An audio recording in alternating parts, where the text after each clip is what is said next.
take what I give. Gave it they all, but that shit was short-lived. Words that you said whispered so hard to hear. Turn this bitch up, you'll hear me loud and clear.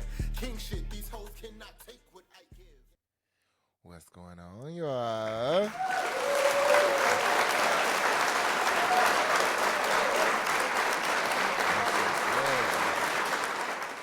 We are here today, not for specifically a Royal Voices podcast, but a bonus of episode 4, which is out now. If you haven't had a chance, go ahead and get into that. I'll link that somewhere down below. But this is kind of an add-on episode to episode 4 because we had a lot of things in episode 4 that I wanted to really get more into, but this week, as I uploaded episode 4, a lot of those stories continued, specifically 3. And there was one we had the chance to talk about in episode 4, but I removed because it gave very much the camera was not on my side. It was not being a friend. And it got blurry, and I didn't want to upload that section of the podcast. So I am adding it into this episode on today. So shout out to the bonus episode of episode 4.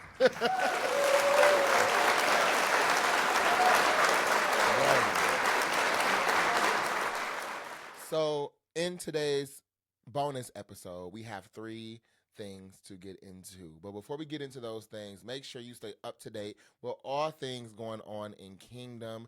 Royal Voices Podcast is the official podcast of Kingdom, which is a creative hub for music, art, and fashion, providing networking, resources, and a ton of other things to uplift creatives and their brand. So if you want to stay up to date with everything Kingdom, follow us on our Instagram and TikTok at KVNGDOM.co, and then follow the podcast on Instagram and TikTok as well at Royal Voices Podcast, all one word. And then follow the kid, of course, King, your host, on Instagram at _JAYTHEDON_.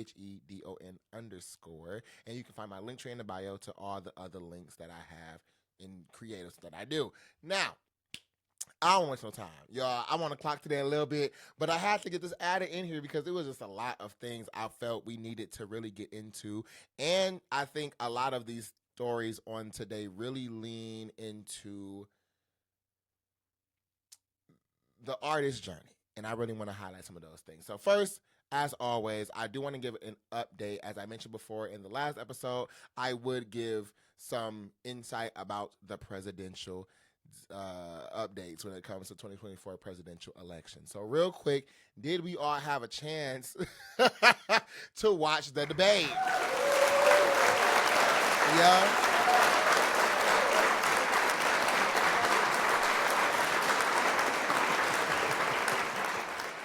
So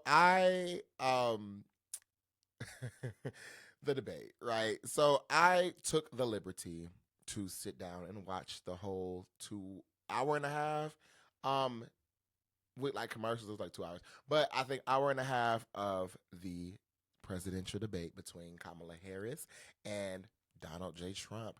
I went ahead and also took some notes. I have 2.5 pages of notes. Now, I'm not going to get into all of this, but I do want to highlight a few things. Now, as I mentioned before, in the previous updates of the election, these things, again, Royal Voices is not a political podcast. So I just want to make sure I state that. We are getting into the politics of today because all of the decisions made in the presidential elections will be impacting all of us. And as creatives, music, art, fashion is a piece of the spark, the motivation, the energy, the people lean into, and has been tools in the past and in history to spark change, to spark revolution, to spark thought, to spark, interest in not only politics, but really civil rights and a lot of the things that we hold near and dear to us today. So I do want to really quick shout out to all the creatives, artists, musicians, fashion designers, art curators, and all of that who have impacted the culture and have, brought things to our attention that we may not have been attuned to. Thank you. Thank you.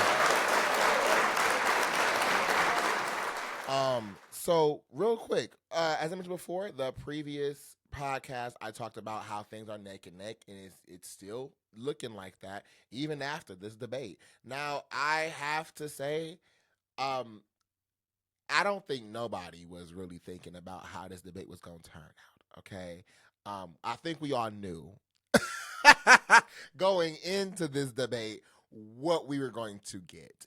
Um, we knew who the stronger speaker was going to be.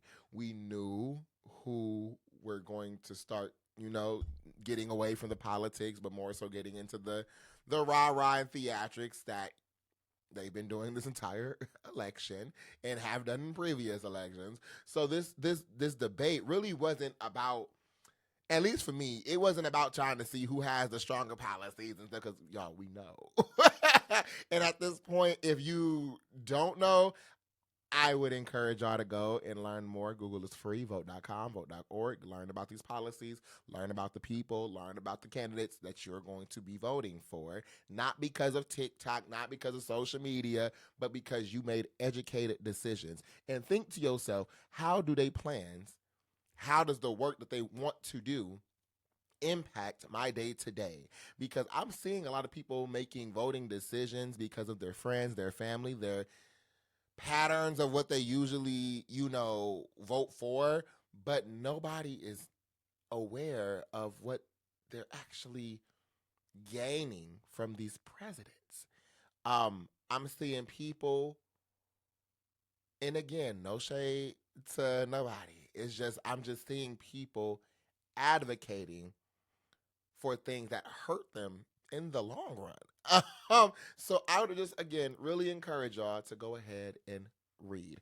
Now from this debate, it was a lot said. It was a lot said. A lot of kiki ha ha moments. Uh, Out the gate, the introduction, just to walk out. Kamala Harris went out and shook Donald Trump's hand, pronounced her name, and said, "Hey, I'm Kamala Harris." I think she did that just so he knew how to pronounce her name the accurate and correct way. But they really got into all the things social media drags every day. I don't know. Watching this debate, it was more so for me. I couldn't believe this was what we were debating. Like these are the people who were debating. Um, Kamala had a lot of good presence. Her facial features, facial reactions as Donald Trump was speaking kept me crying, laughing throughout this entire. Uh, find it, find it, find it.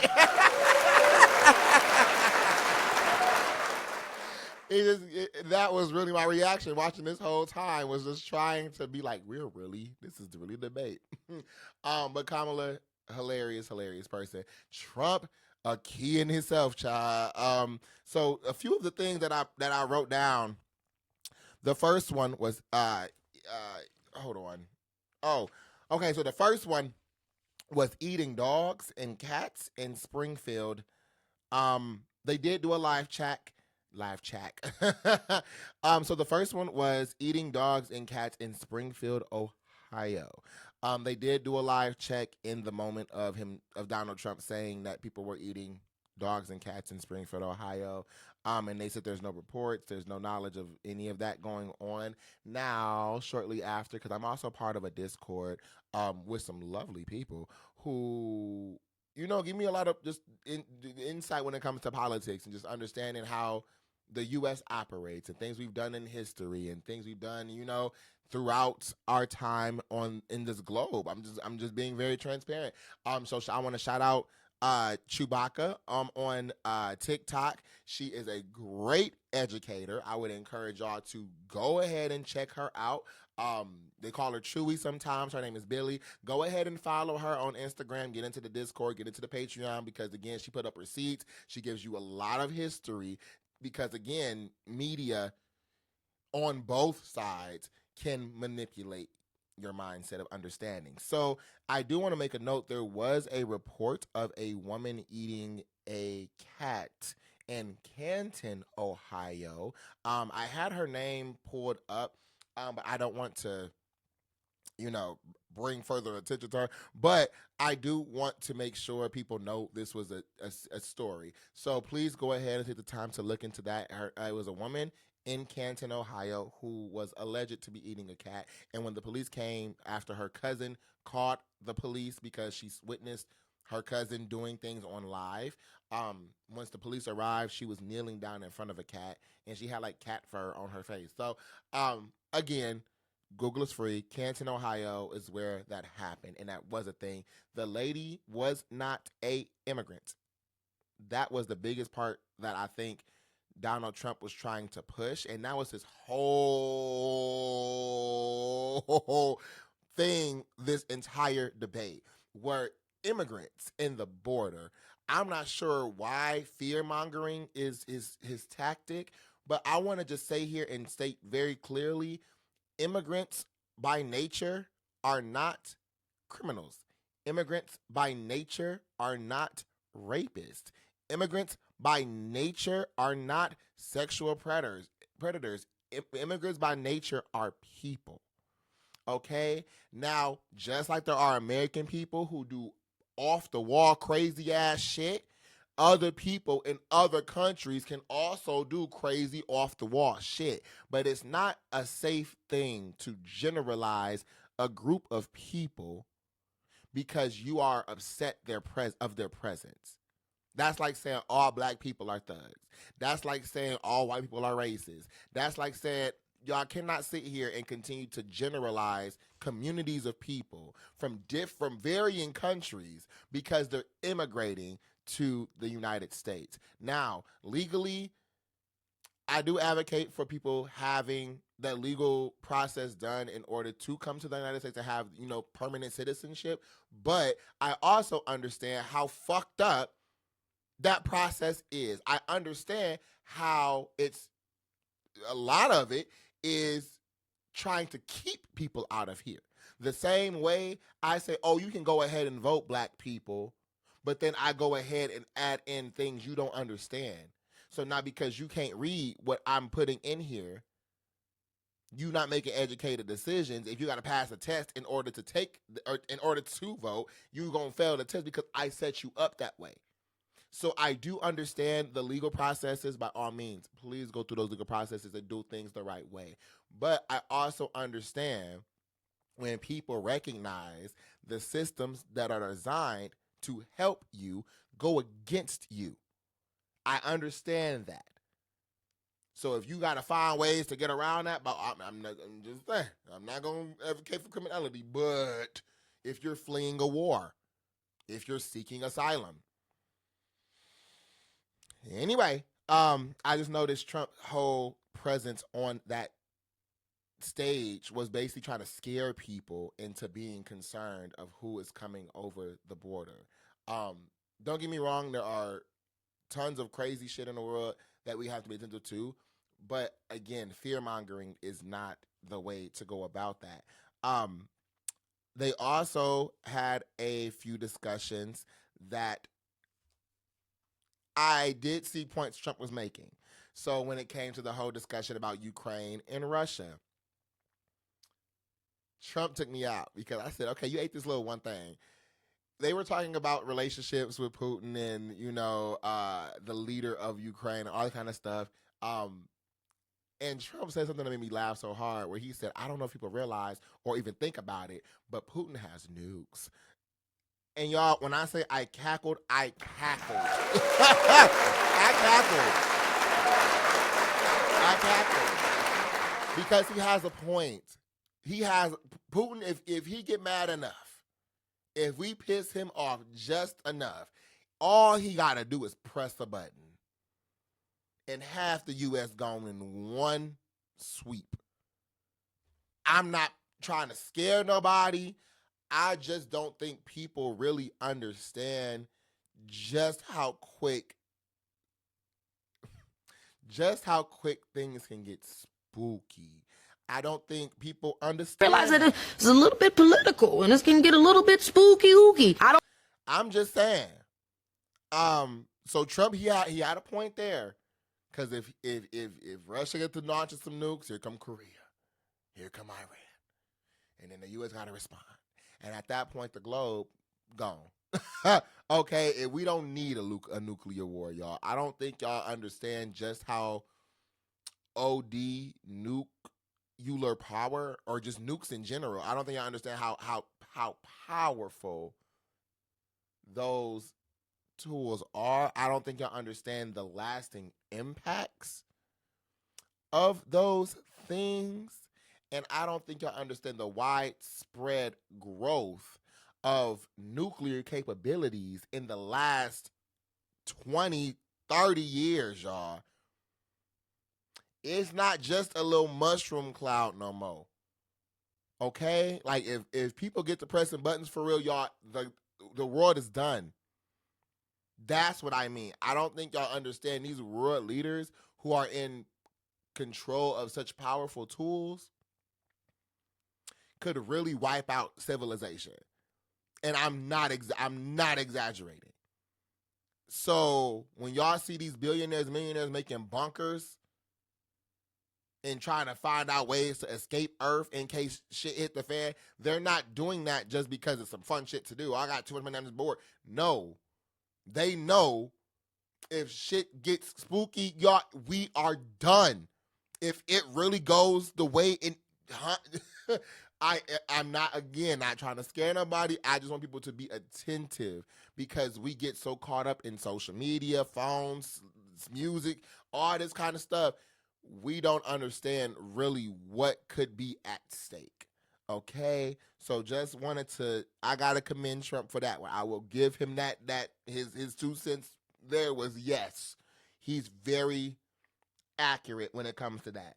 I do also want to acknowledge too, because people were saying Trump was chaotic and all that kind of stuff. He definitely was.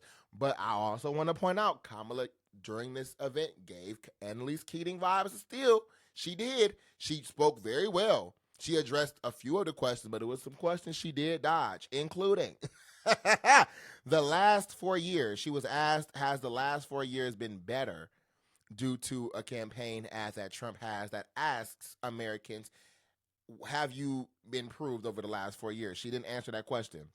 She also didn't answer, she answered this question, but I don't think she answered it in a way that gave us clarity around the stance of protecting the people of Palestine. Like I mentioned before, we are pro-Pally over here.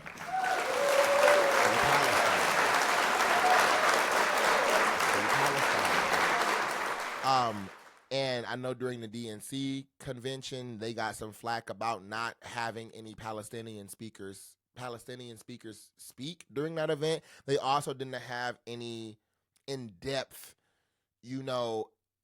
comments about that situation. They talk about how they're going to stand behind Israel. They talk about how they're going to give Israel the right to protect itself.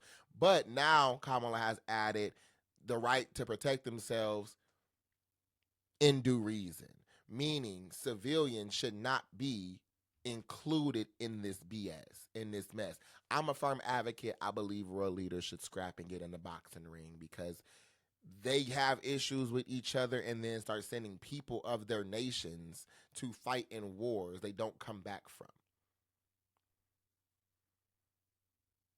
Let's understand that people go into battle on behalf of a government, on behalf of a dictator, on behalf of a country leader, a city leader,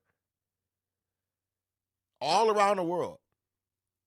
People have their lives dictated for them because of the decisions of somebody in a government space. So you can't go to school no more because you're in a combat zone. You can't be with your family and your friends and all that because you out here building bombs. That don't make sense to me.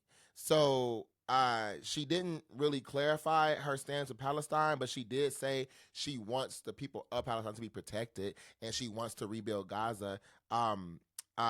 And then Trump's rebuttal basically was that Kamala hates Israel because she was attending a sorority party while the prime minister of Israel, not Netanyahu, was in the U.S. and came to talk with Congress and all that kind of stuff. And I guess she wasn't there. I do want to clarify, because again, I am a member of Phi Beta Sigma Fraternity Incorporated, so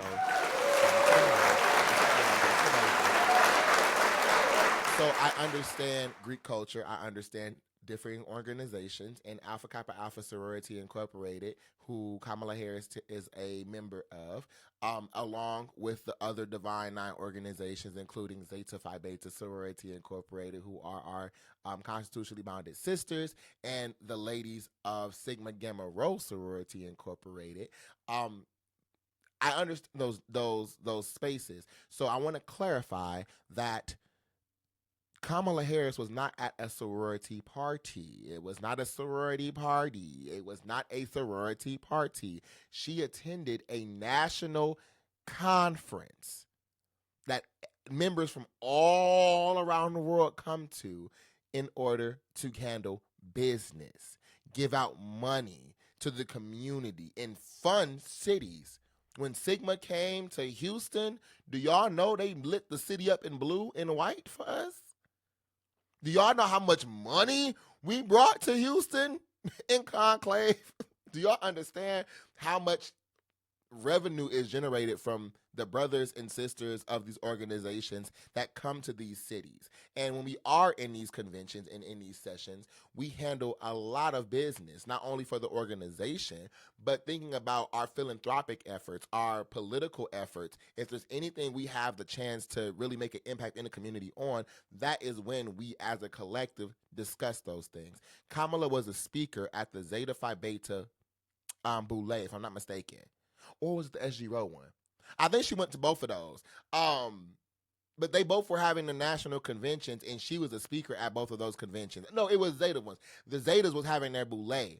So the boule was happening, and she was the first person, once she got nominated as the elect for the Democratic Party, she stopped first at Zeta's boule and then followed it up with the SGRO one. So I'm glad those organizations and those international presidents put out a statement to just clarify what Donald Trump was talking about. When it comes to our fraternities and our sororities, we're often in the space of having to explain to people what these things are.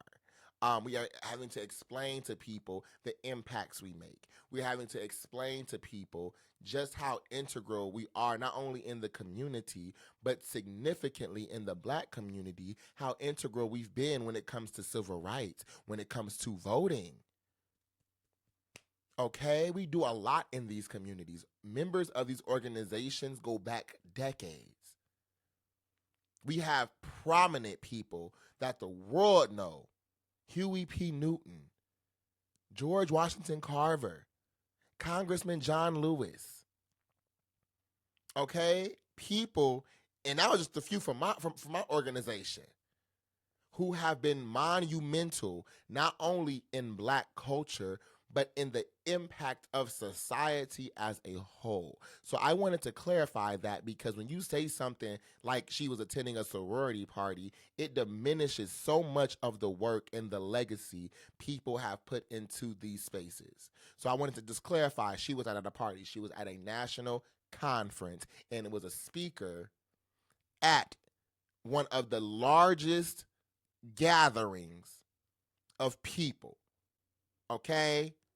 Especially when it comes to people of color in this election. So I just wanted to clarify that real quick.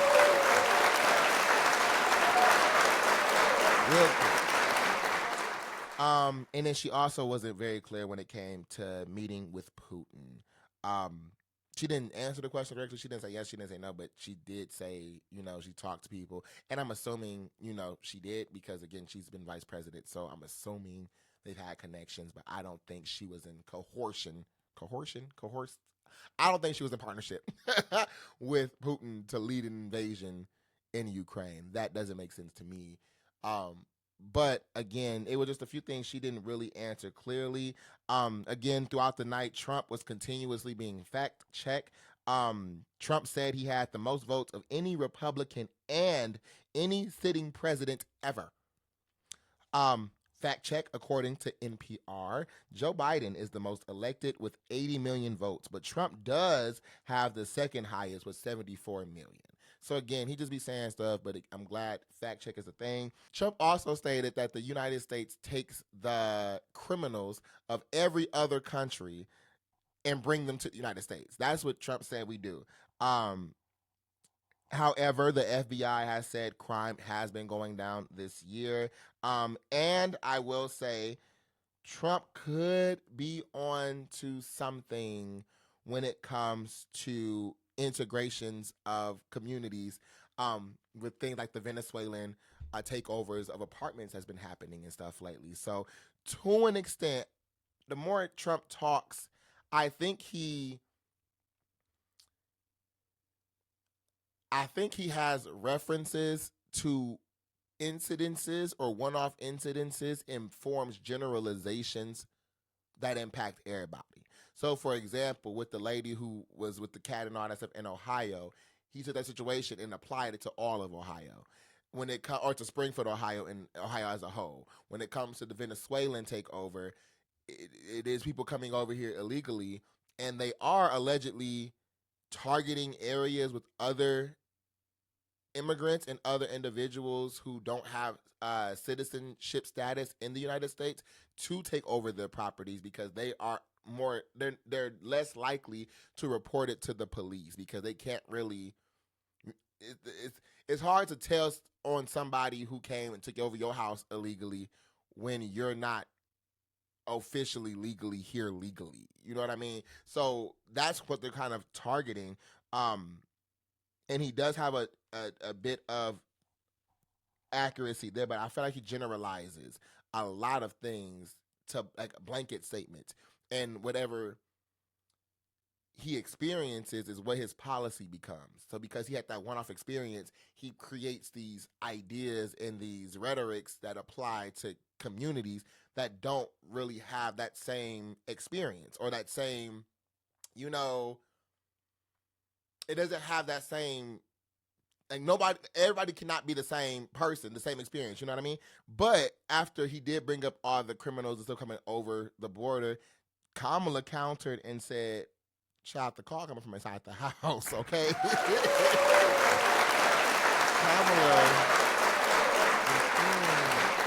Kamala said, "Baby, the call is coming from inside the house, because ain't you the one on trial right now? Ain't you the one? The next time you go to court, gonna be for your conviction."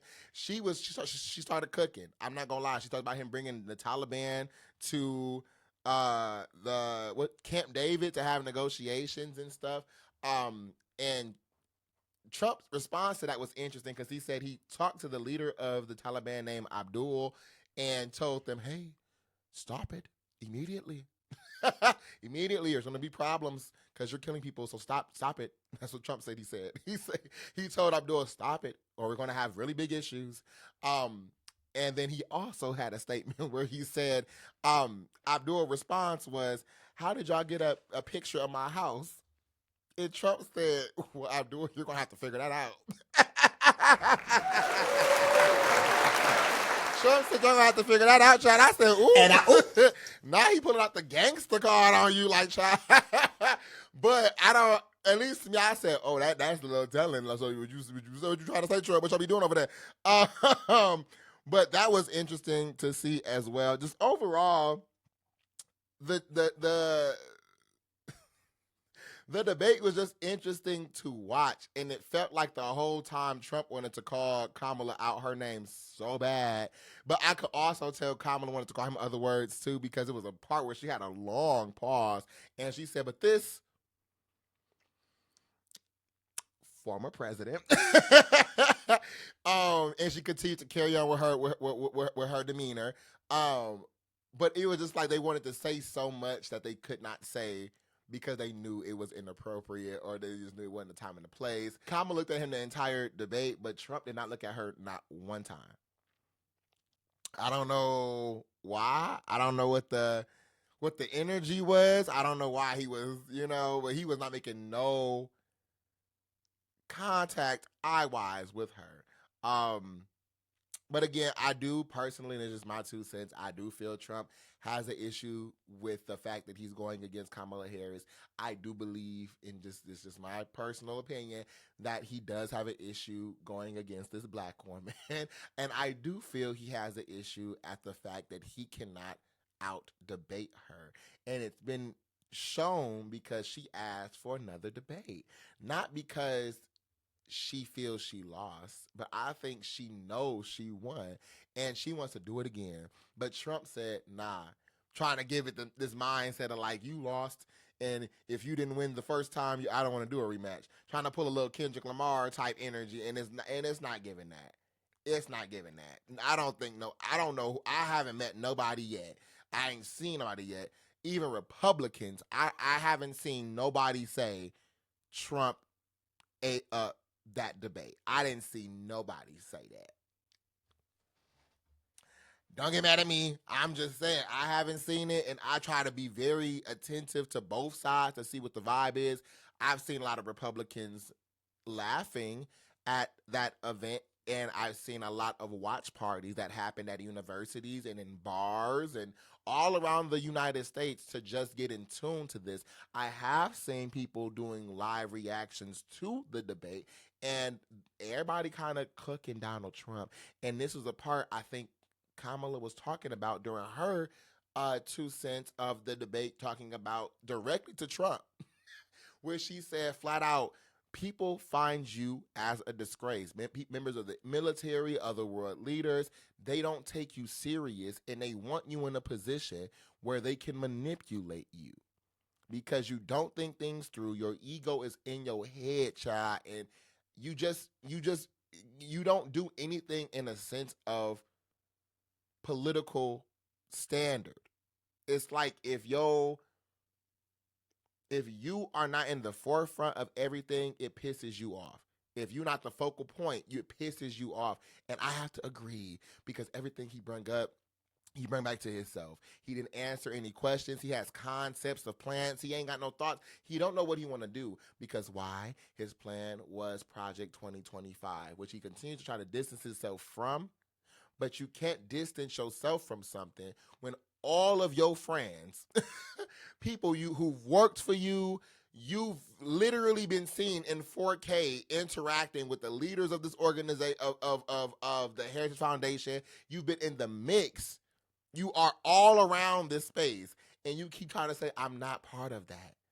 When the writers of Project 2025 were in your administration. It don't add up. If you're lying in real time. I did see a Republican say they still voting for Trump, even though they are aware he's lying. Now that's more my concern because if y'all know somebody's lying to your face and you still fucking with them, I have to question you. So I'ma just end it on this note. The debate was the debate, and it had its funny moments, but y'all,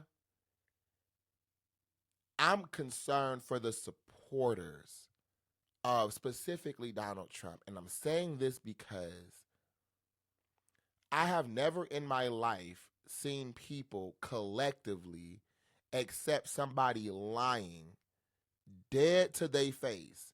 Somebody who you are aware pulling shit out their ass when they talking to you. Just for you to feel comfortable around them or for them to get you to do something for them, and you still do it.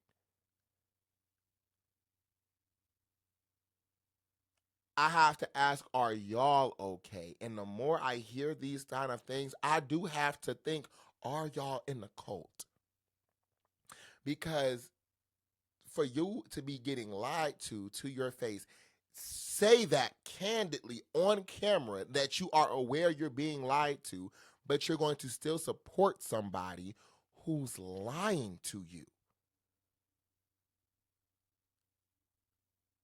That's either stupidity, that's either fear, or that's a mental health problem. Because I can't comprehend that. That's like me saying, if you give me $5, I'll give you some candy. You give me $5 and stand there, and I say, I lied. I'm not giving you no candy. And you say, oh, okay. And I say it again. Well, if you give me $10, I'll give you 2 bags of candy. And you say, okay, are you lying? And I say, yep. and you give me $10 and you stand there and I say you're not getting the candy. You don't see how delusional that sound. But then I come back and say, okay, now if you give me $50, I'll give you 5 bags of candy. I done lied to you twice. At this point, you handed me the money saying, I know you lying, but here you go.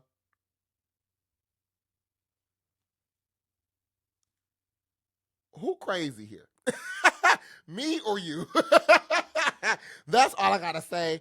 Y'all, please take the chance to go ahead and vote. Get into your reading, your due diligence of understanding who you voting for, the administrations, their policies, their plans, because y'all, it's a lot on the line. So again, vote.com, vote.org, go get registered and learn what you need in order to be in this year's election, okay?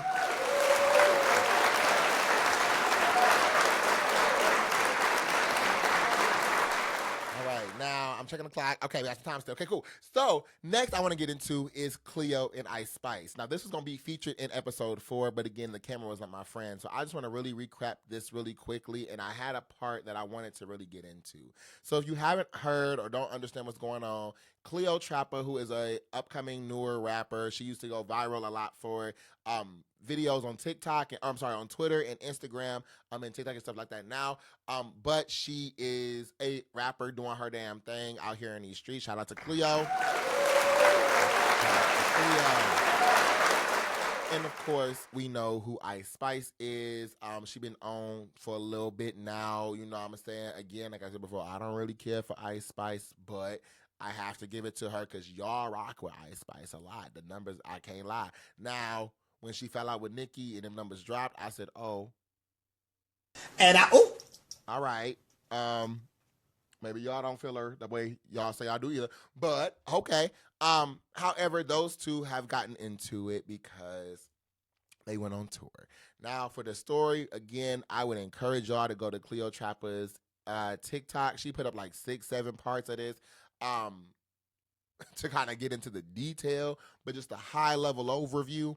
Cleotrapa was contacted by Ice Spice to go ahead and go on tour with her a day before the tour started. Red flag number 1. Cleo was introduced and asked to come to a tour the day before it started. Cleo asked, like, girl, what I got to bring? This is short notice. Like, what I got to do? Ice told her, you know what? You with me. Don't worry about it. We know you last minute. Thank you for jumping on. We got you covered, girl. Cool. So Cleo goes ahead and gets on the tour. Second red flag, you're not in promotions. So Cleo made her own flyer and her own promo because she wasn't included in Ice Spice's promo. She wasn't promoted that she was also on this tour. They start going around shows and stuff. The first incident, or one of the bigger incidences, was the fact that her luggage was not being cared for. So she noticed, ice bags and all that stuff was getting carried by her security and all that kind of stuff. So Cleo asked, oh, could you, have your security, all that, bring my bags to and from the car, up and down the stairs or whatever have you. And I guess the security told her no. And then when she brought it to Cleo, when she brought it to Ice Spice's attention, Ice said, girl, carry your own bags. Like, it ain't that deep. They work for me, not for you. Okay, so she's out here taking pictures and moving around with her carry-on cases. And as an artist, this is your first tour of this magnitude. I understand having this aesthetic in your mind of what you want it ought to be like, what you want to give in this moment. And carrying bags, taking pictures with fans is not that aesthetic I would want to have for my first, kind of bigger tour, So she tried to talk to Ice about it. Ice and them got into it. So she said, I'm dead. It ain't that deep. But I guess that conversation is what impacted the rest of the tour. Cleo did ask, like, hey, girl, can I pay extra money to cover my stuff so he can kind of help me throughout to this tour? Because they was on tour for, I believe, 30 days. And she said, yeah, I can just pay him extra to make sure, whatever extra work he's doing, he's being compensated for. Ice told her it was a flat rate fee, which for those who don't know, if there's a flat rate fee, meaning you pay one time and everything's included. So if I say I'm your security and if you pay me $200 flat rate fee, I will do whatever you need me to do. I don't ask for extra money. I don't add on extra fees. I don't add on extra charges because you paid me my flat rate, and that $200 will cover any and everything you need me to get done. So it was confusing that she couldn't pay for extra. She couldn't have him help with her stuff because he worked for her. And now because Cleo asked to pay extra, he got a flat rate. So it wasn't, the math wasn't mathing. Then it got weirder because I guess Cleo wasn't in the budget for a chicken salad, child. Insufficient funds. You ain't got no money.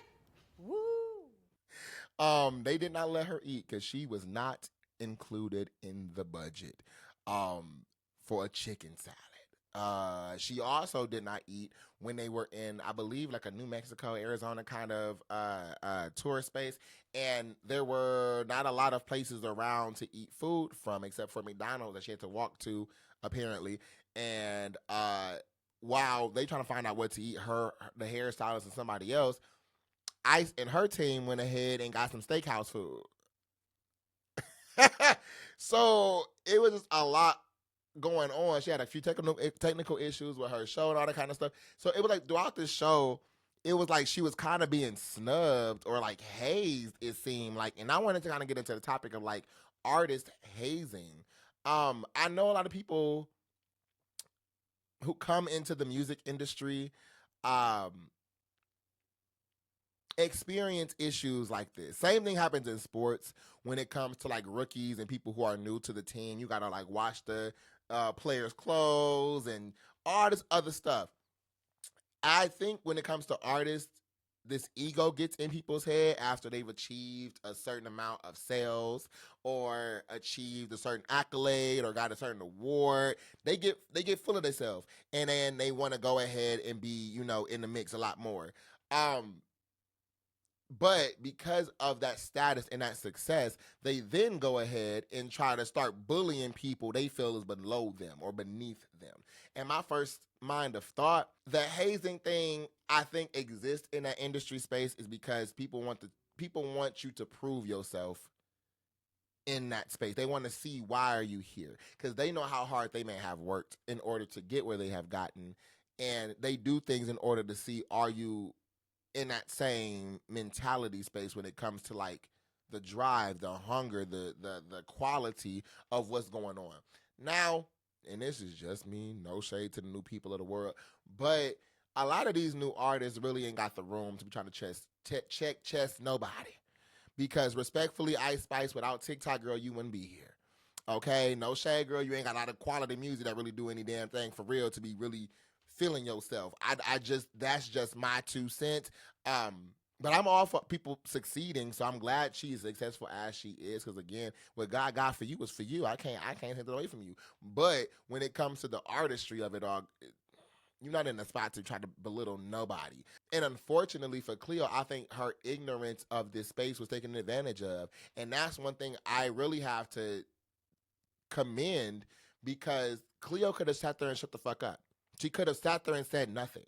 This reminded me of a situation with Nicki Minaj and like one of her early documentaries when she was upset about a photo shoot she went to. They didn't have a budget for her. They gave her a gift card. They gave her pickle juice, and she flipped the hell out because she said, y'all don't play with Lil Wayne like this. If Wayne come up in here, he tell y'all shut the hell up, have my music ready, and he gonna blow smoke in your face all day. But when he do it, it's bossed up. When he do it, it's bossed up. But when Nicki do it, she a bitch. She hard to work with. I heard about Nicki Minaj. I'm glad you've heard. Y'all, it's spooky how I know that documentary.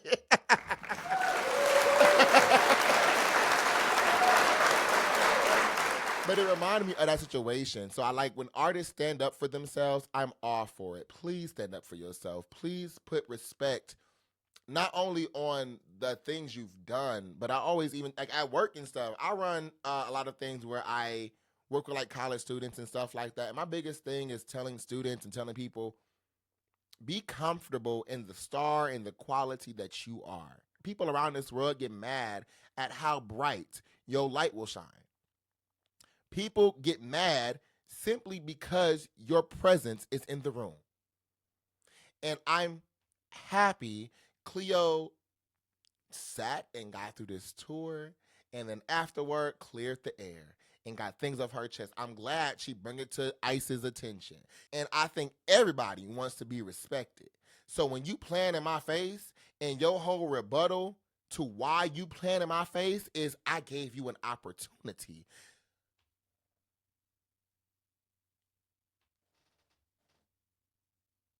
Now, one thing about me, I'm a firm believer and advocate. If you got to bring up help you give to people, don't do it. Because your heart was never in a place to do it organically. My friends and family know very well I will help with anything, what you need. But once that help is done, I don't bring it up ever again. I don't bring it up ever again. Because why? You had a moment, you needed some assistance? Cool, I helped. I want you to always remember that. Because again, I didn't have to do anything. But I'm never going to bring it up and throw it in your face whenever you want to call me out or hold me accountable for something I'm doing or doing wrong or being mean about. That's the part. People who fall out with their friends and then want to start bringing up all the confidential stuff they've talked about with each other. That's so pussy to me. That's so... I don't like people like that. Because again, you were never real from the jump. You were never in that space from the jump. And unfortunately, this is something Cleo had to go through in my eyes, because it's like people always say in the music industry, there's no friends. And this is why. This is the reason why. You start to climb up, they get mad. You outperform, they get mad. You get something they didn't get, they get mad. Something was a little bit easier for you than it was for them. Now they mad. And it's not just in music. This is in school, work, everywhere you go. People will hate you, be mad at you, sabotage you simply because of who you are, what you produce, and what you can do. Not because it's you, but because it's something in them. It's something in them they feel insecure about.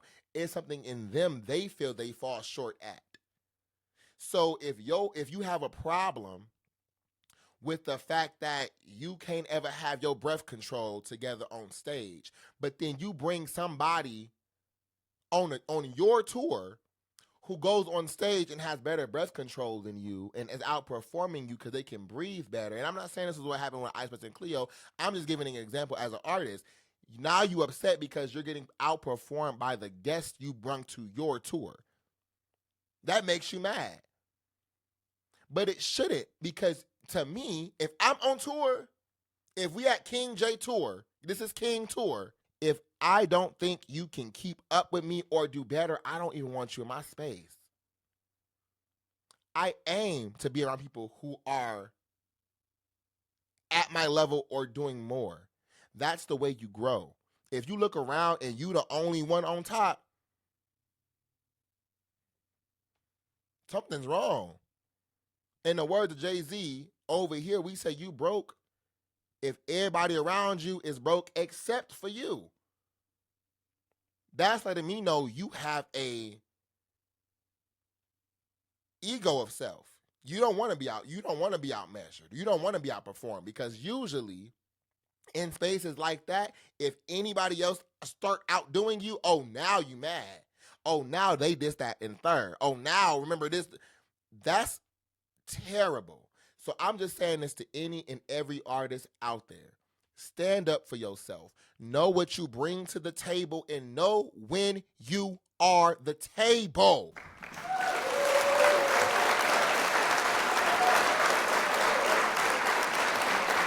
Know when you are the table. And if you are the table, be comfortable in that.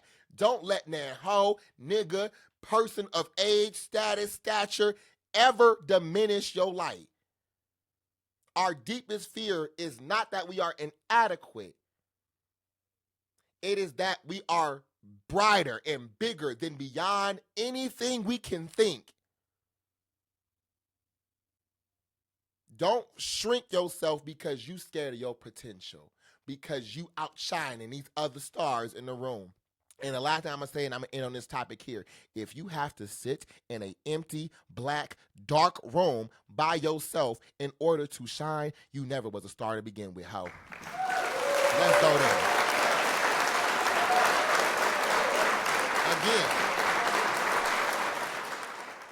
to my men, women out there, if you have to diminish the next person around you, you got to sabotage and work around clocks and scheduling and all this stuff to diminish the next motherfucker. It ain't you.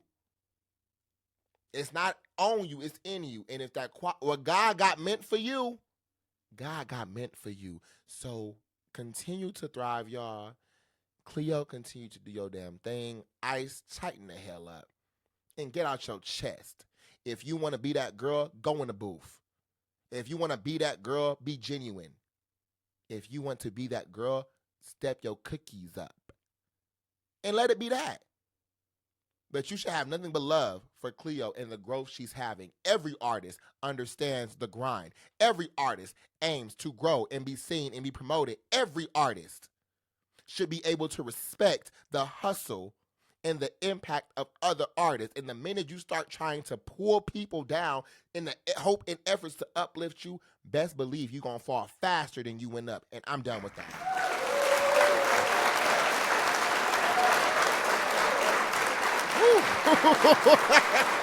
Baby, y'all may have felt that energy shift because I know people in real life like that. So just do great things, y'all.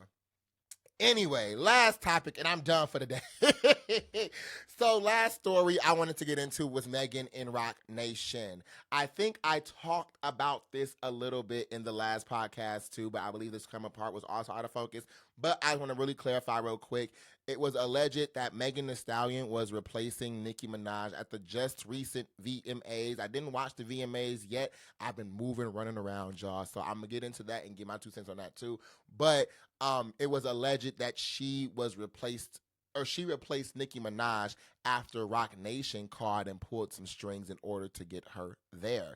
Now, Nicki has been in the tabloids and the blog posts and the social media sphere a lot because, one, she has been very vocal in the thing that is RocNation. And Jay-Z with Beyonce. It's been a lot of alleged rumors of her beefing with Beyonce, beefing with Jay-Z, beefing with RocNation, and also beefing, I believe her name is, I think her last name Perez. I believe it was. But I know this all started from the last year VMAs, I believe, where Nicki performed Red Ruby the Sleaze. She was encouraged by MTV to not perform that song, and she was asked to not, do the most because the other girlies were in the room. Nicki did state this at the VMAs where she said flat out, people don't know if I can control myself, but you know who can? I can. I can't control myself. Nicki can control herself, but who can't control themselves is Roman, Red Ruby the Sleaze, and Chun-Li and all that kind of stuff. So she talked about it for a second. She performed Red Ruby the Sleaze. I believe Megan and Cardi and all them was there, and I believe Red Ruby the Sleaze was a diss to Megan.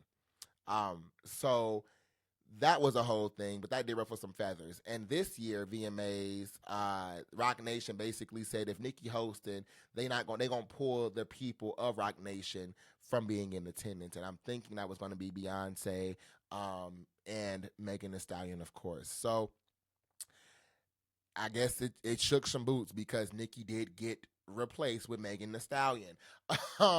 And that was interesting in of itself, but then it went on to go further into the Super Bowl.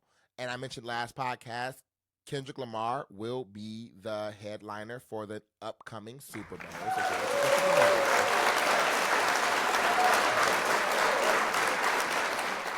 Kendrick Lamar, and I always said this, Kendrick Lamar is an amazing artist, one of the greatest rappers of all time, in my perspective. He's part of my rap wall, y'all. Y'all already understood this. He has had a hell of a summer with this Drake in his feud. He's been able to ride that really, really well. He's been dropping bangers with Euphoria and Like That, but also the most recent, Not Like Us. And that was my assumption as to why he was picked this year to go on the Super Bowl stage. I said before that response, Not Like Us, has transcended music. It's not about a song no more. And I want to say this for people who've been trying to diminish Kendrick Lamar these last few days. It's not about that song anymore. That song impacted the culture. If you don't believe me, please rewatch the Juneteenth event that Kendrick Lamar performed at. If you don't believe me, watch the Not Like Us video. If you don't believe me, look into the records he broke in just this year alone with that song, Not Like That, and Euphoria. If you don't believe me, check Twitter, check social media. There's a reason why his name is all over the place right now, because again, it transcended something beyond a beef in a rap battle. Okay? So he definitely deserves to be in that space. Now, the issue was people felt like Lil Wayne, because it's being hosted this year in NOLA, New Orleans, people felt like Lil Wayne should be on that Super Bowl stage because he's from New Orleans. So again, clap it up for Lil Wayne.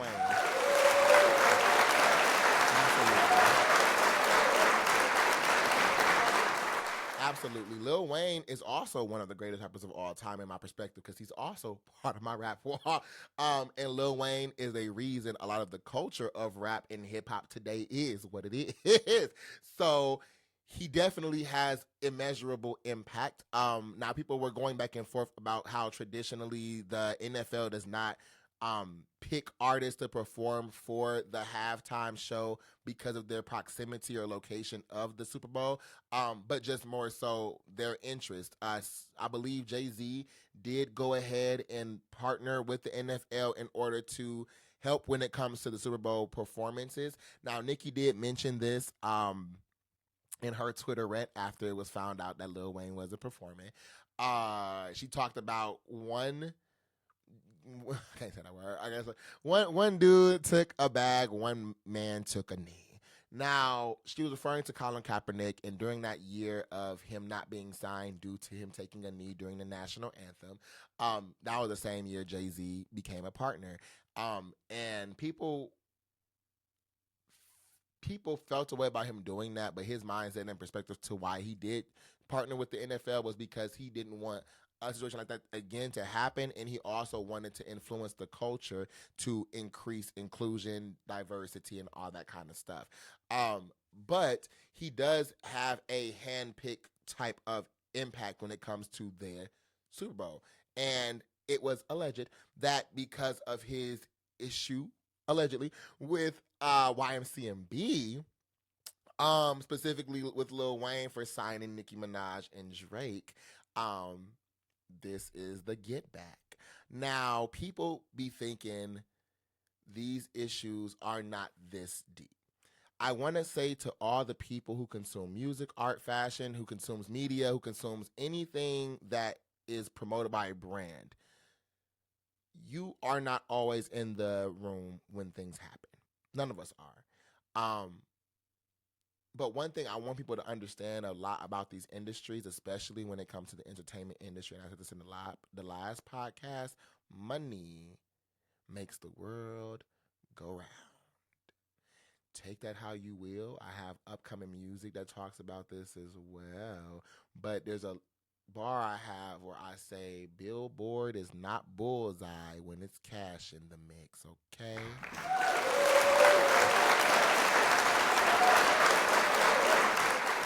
Billboard is not bullseye when it's cash in the mix. Money can make a song disappear. Money can make a song go number one. Money can get a Grammy. Money can buy partnerships. So I don't want people to misunderstand. Money drives war. Money is the reason people lose life. Money. So I don't want people to think it's so far-fetched to believe these things are not present in the entertainment space and not all throughout Hollywood. It's money.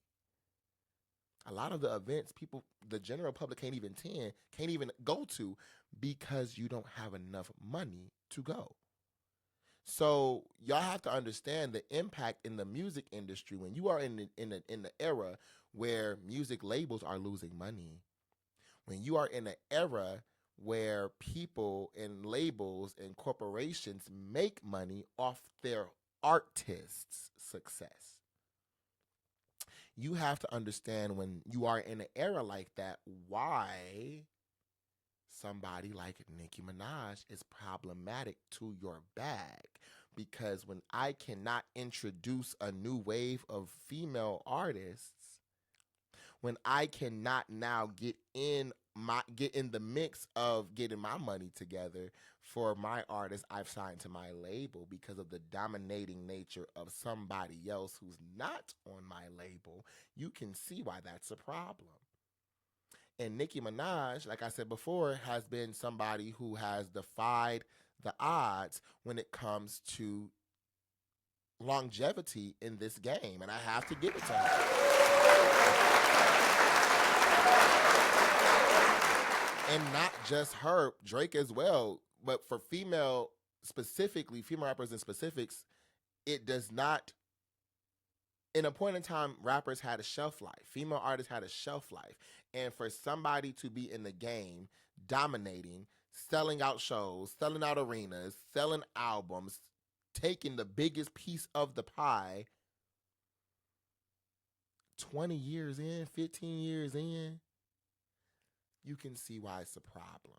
So now to have people stepping in, allegedly, on behalf of Megan Thee Stallion to start pushing her more, it's crazy to see. And I do have to believe to an extent that it's happening in real time, because when his came out, I kid you not, nobody was promoting it. And specifically, I want to say Complex Music was the biggest differentiator of change when it came to that song. For 2 weeks, Megan was promoting that song by herself. Nobody was helping her. She also let us know a lot of that was coming out of her budget, was out of her pocket. Them videos out of her pocket. Amazing videos, amazing songs. But she was paying for that. Nobody promoted his until it made wave that she dissed Nicki Minaj. Then, and I had to fact check. I screen recorded. I had to go fact check. Because again, for 2 weeks, that song was being promoted. Billboard didn't promote that song. Complex Music did not promote that song. No major Spotify, Apple, nobody promoted the fact that Megan had music coming. But once it made wave that she dissed Nicki Minaj, Complex Music was one of the first to say, y'all, go ahead and get into the song. She dissed Nicki. Then it was RocNation. Get into the song. This is a great song. Oh, my God. Then it was artists shatter-breaking records. And then it was all that. And what's crazy, even on Spotify, I noticed once Bigfoot came out in response, Spotify would play Bigfoot, then immediately after play Hiss. Or it would play Hiss, and then immediately after play Bigfoot. So I knew that platforms were trying to do who had the best song, tit for tat. But I also saw the blogs. I also saw the music label. I saw CEOs promoting Megan once it was made aware she dissed Nicki. And what's crazy, for that success, y'all was not nowhere to be found when her album dropped.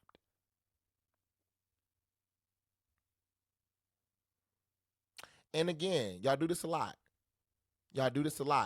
Megan is an amazing artist, so I don't want that ever to be taken the wrong way. She's a phenomenal artist.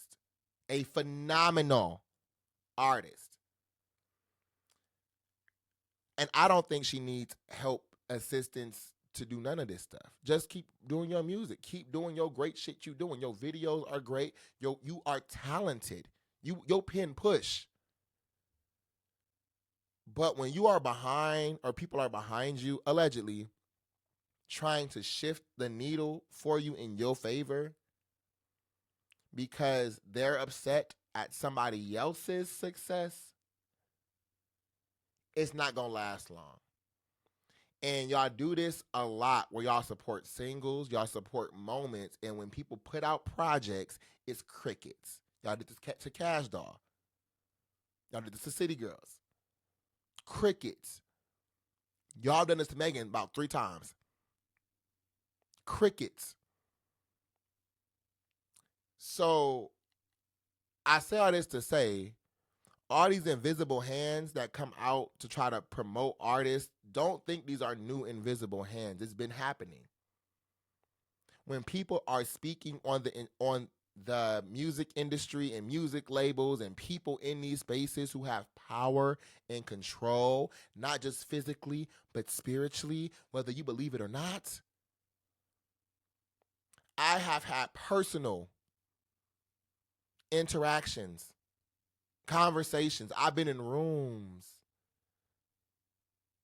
where I look around or people talking to me and I'm like, y'all don't feel this don't feel right, y'all. There's something's off. I had one interaction I will never forget with this man who I thought he was homeless. Girl, he was on American Idol. He didn't make it to the end of the season, but he was being invited to all these parties and all these places to promote his music. The same time Nicki and Mariah Carey was on the panel. This was when he was doing his thing. And what's crazy is, in our conversation as we were talking, his whole demeanor shifted. So much so, I thought I would have to swing on the motherfucker. I thought I would have to fight because we were talking candidly, just like this, and immediately his whole face it got so serious, and the way he was speaking got so steady and so direct, and he stared me dead in my face, and he said, it's things in this music industry that you have to make decisions you are going to have to live with for the rest of your life.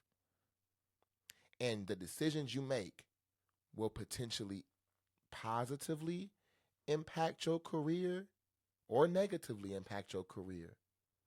But just because something can give you success in a moment, understand ain't nothing free. So you could be guaranteed a Grammy in 3 years. But ask yourself, what do you have to do for that Grammy? You may accrue $1 million from your next album, but ask yourself, what do you have to do to get that $1 million? When you are in these labels, when y'all are in these spaces, I want y'all to pay a lot more attention. I don't want to get into these spaces and get real detailed and nitty gritty because, again, I'm still an artist. I'm a creative. These are places we all have to navigate. But y'all have to understand these are people who've been here for decades. So some of the things people are saying, and to advocate for Jaguar, she was spot on when it came to Diddy. Y'all called her crazy when she was talking about it. Now it's in the news. She was saying stuff about Jay-Z. Y'all called her crazy. Now it's coming out to the forefront. I want y'all to understand people are considered crazy until people are agreeing with them. If I went back in time 30 years, 40 years, and I told people one day you're going to be able to talk to somebody in Japan while you are in Atlanta, Georgia, I would get laughed at. I would get crazy. I would look crazy. But once Apple releases FaceTime, the conversation become, oh, didn't Josh say? You get what I'm saying? So I don't want people thinking so-and-so's crazy or so-and-so's delusional just because it's things you're being presented with you don't know about. Google is free. Learn. A lot of these spaces y'all don't be in. Do your due diligence in learning. But please understand, everything is not what it seems. If you watch Netflix, movies, TV shows, Hulu, all that kind of stuff, you have movies and TV shows that tell you this. But because it's being presented in a TV format, you don't resonate with it. Everything is not what it seems. So I'm just hoping and praying, Megan, you out here moving authentically.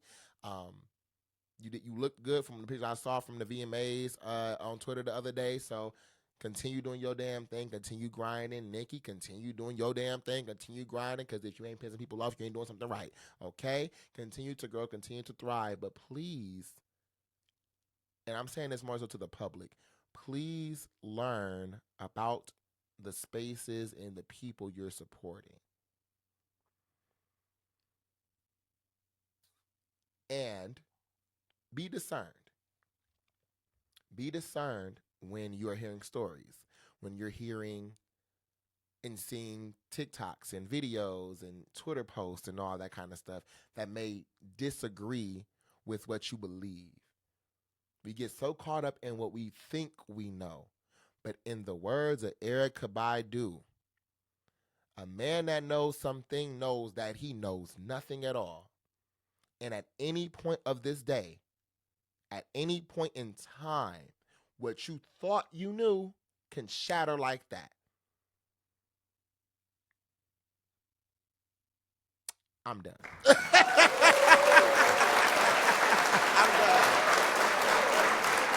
done.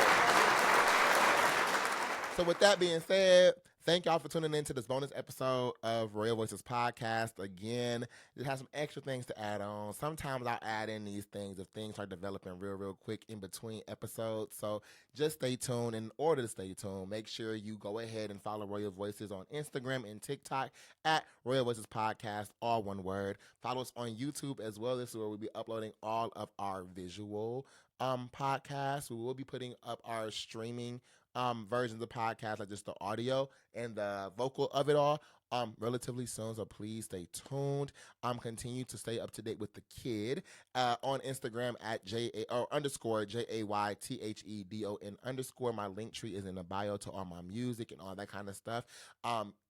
Please continue to stay tuned in. Continue to interact, engage, and send us any stories or anything like that that you may want us to consider to add into our podcast. Again, this is a space for artists, creatives, so I want to make sure we're dropping gems along the way. We can cover the stories. It can be a little messy here and there, but I want to take away something that artists can apply to themselves and their journey, in their brands, and in their businesses. With all that being said, thank y'all for tuning in on today, and remember, always, we reign forever.